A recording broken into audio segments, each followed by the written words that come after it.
Hi friends, నమస్తే. Tasty వంటలకి స్వాగతం. నేను మీ కవిత. టేస్టీ వంటల్లో ఇవాళ రెసిపీ వెల్లుల్లి పచ్చడి. దీనికి కావాల్సిన పదార్థాలు 30 లేదా 35 వెల్లుల్లి రెబ్బలు, 12 లేదా 15 ఎండుమిర్చి, ½ స్పూన్ ఆవాలు, 1½ స్పూన్ జీలకర్ర, 1 స్పూన్ ధనియాలు, ½ స్పూన్ మిరియాలు, పావు స్పూన్ మెంతులు, చిటికెడు ఇంగువ, చింతపండును చిన్న సైజు ఉసిరికాయంత తీసుకోవాలి, కరివేపాకు, సాల్ట్ రుచికి సరిపడా, అండ్ 3 లేదా 4 స్పూన్లు వంట నూనె. కావాల్సినవి చూసాం కదా. ఇప్పుడు తయారీ విధానం చూద్దాం. ప్యాన్లో 1 స్పూన్ ఆయిల్ వేసి వేడి చేసి వెల్లుల్లి రెబ్బలు, ఎండుమిర్చి వేసి దూరగా వేయించుకోవాలి.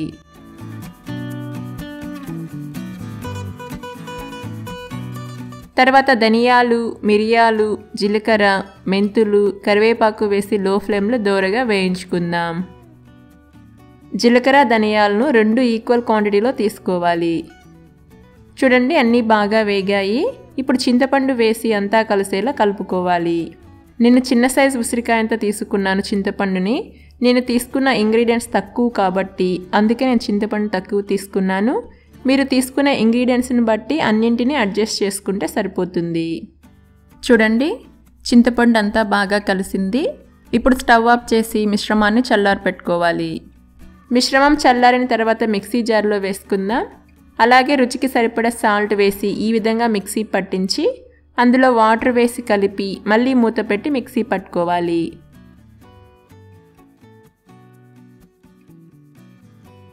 చూడండి, ఈ విధంగా బాగా మెత్తగా మిక్సీ పట్టుకొని పక్కన పెట్టుకుందాం. ఇప్పుడు పోపు పెట్టుకోవడం చూద్దాం. ప్యాన్లో ఆయిల్ వేసి వేడి చేసి ఆవాలు, జీలకర్ర, 6 లేదా 7 వెల్లుల్లి రెబ్బలు, ఎండుమిర్చి, ఇంగువ, కరివేపాకు వేసి దోరగా వేయించుకోవాలి. పోపు వేగింది. ఇప్పుడు ముందుగా మిక్సీ పట్టుకున్న పచ్చడి వేసుకుందాం. అలాగే అదే మిక్సీ జార్లో వాటర్ వేసి తిప్పి ప్యాన్లో వేసి అంతా కలిసేలా కలుపుకోవాలి. దీనిని లో ఫ్లేమ్లోనే 2 లేదా 3 నిమిషాల పాటు కంటిన్యూస్గా కలుపుకోవాలి. ఈ పచ్చడి చాలా టేస్టీగా ఉంటుంది. తక్కువ టైంలో ఎంతో సింపుల్ అండ్ ఈజీగా టేస్టీగా ప్రిపేర్ చేసుకోవచ్చు. కాకపోతే ఈ పచ్చడిని కొంచెం ఘాటుగా చేసుకోవాలి. అప్పుడే అన్నంలోకి చాలా టేస్టీగా ఉంటుంది. అలాగే దీనిని పెరుగన్నంలోకి, దోశ, ఇడ్లీ, ఉప్మా, పొంగల్ ఇలాంటి వాటిలో కూడా తినచ్చు. చూడండి, పచ్చడి బాగా వేగింది కదా. అలాగే లైట్గా కలర్ కూడా చేంజ్ అయింది. ఇప్పుడు స్టవ్ ఆఫ్ చేసుకుందాం. అంతేనండి, ఎంతో టేస్టీ వెల్లుల్లి పచ్చడి రెడీ అయింది. మీరు కూడా ఈ రెసిపీని ఒకసారి ట్రై చేసి మీకు ఎలా కుదిరిందో కింద కమెంట్ బాక్స్లో కమెంట్ చేయండి. అలాగే మీకు ఈ రెసిపీ నచ్చినట్లయితే మీ ఫ్రెండ్స్కి, మీ ఫ్యామిలీ మెంబర్స్కి అందరికీ షేర్ చేయండి. ఇంకా మన ఛానల్ని కొత్తగా చూస్తున్న వారు సబ్స్క్రైబ్ అవ్వకుంటే సబ్స్క్రైబ్ అవ్వండి. అలాగే పక్కనే ఉన్న బెల్ బటన్ ఒకసారి క్లిక్ చేశారంటే నేను ఎప్పుడు వీడియోస్ పెట్టినా మీకు నోటిఫికేషన్ వస్తుంది. Thank you.